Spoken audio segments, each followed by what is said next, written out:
ముందు ఎమ్మెల్సీగా ఆ తర్వాతే మంత్రి పదవి.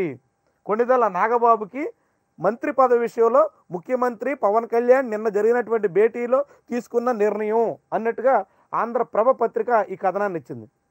వాస్తవానికి కొణిదెల నాగబాబుకి నిజంగా రాజ్యసభ సీట్ వస్తే ఈ పాటికి ఆయన రాజ్యసభకి ఎన్నికయ్యి నిన్న ముగ్గురు ప్రమాణ స్వీకారం చేసినట్టే ఆయన రాజ్యసభ సభ్యుడిగా ప్రమాణ స్వీకారం చేసి ఈ పాటికి ఆయన ఎంపీ అయిపోయి ఉండాలి.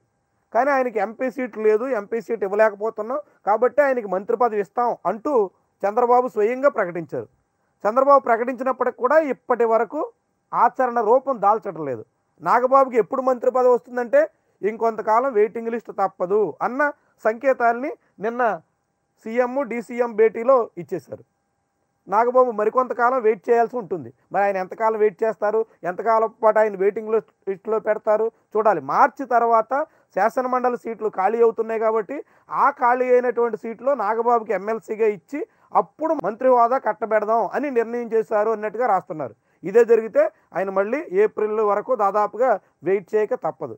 అప్పటి వరకు ఆయన వెయిట్ చేస్తారా, మరి ఎలాంటి పరిణామాలు ఉంటాయి చూడాలి. వాస్తవానికి ఇప్పుడు నాగబాబుకి మంత్రి పదవి కట్టబెట్టడానికి ఎటువంటి ఆటంకాలు లేవు. 6 నెలల పాటు ఆయనకి ముందుగానే మంత్రి పదవి ఇచ్చి ఆ తర్వాత 6 నెలల్లోగా ఎప్పటికప్పుడు శాసనమండలి సభ్యుడిగా చేసేదానికోసం అవకాశం ఉంది. అయినప్పటికీ ఎందుకు వేచి చూస్తున్నారు? ఇక్కడ ఒక కీలకమైన ప్రశ్న కూడా ఉంది. వాస్తవానికి నాగబాబు కానీ నాగబాబు కుటుంబ సభ్యులకు కానీ ఆంధ్రప్రదేశ్లో ఇప్పటి వరకు ఓటు హక్కు లేదు. మొన్నటి ఎన్నికల ముందు ఇక్కడ ఓటు హక్కు నమోదు చేసుకోవడానికి ప్రయత్నం చేస్తే దాని మీద వివాదం కూడా అయ్యింది. హైదరాబాద్లో నివాసం ఉంటూ ఆంధ్రప్రదేశ్లో ఓటు హక్కు కోసం చేసినటువంటి ప్రయత్నం మీద అభ్యంతరాలు వచ్చాయి. ఆయన ఓటు హక్కు ఇక్కడ నమోదు చేయలేదు. ఇప్పుడు ఆయన ఓటు హక్కు నమోదు చేసుకుని ఆంధ్రప్రదేశ్ ఓటర్ అయిన తర్వాత అప్పుడు మాత్రమే ఆయనకి ఎమ్మెల్సీ ఇచ్చి ఆ తర్వాత మంత్రి పదవి ఇవ్వాలని నిర్ణయించారా? ఏమో మరి ప్రశ్న. ఏమైనప్పటికి కూడా ప్రస్తుతం నాగబాబుకి మంత్రి పదవి అయితే లేదు.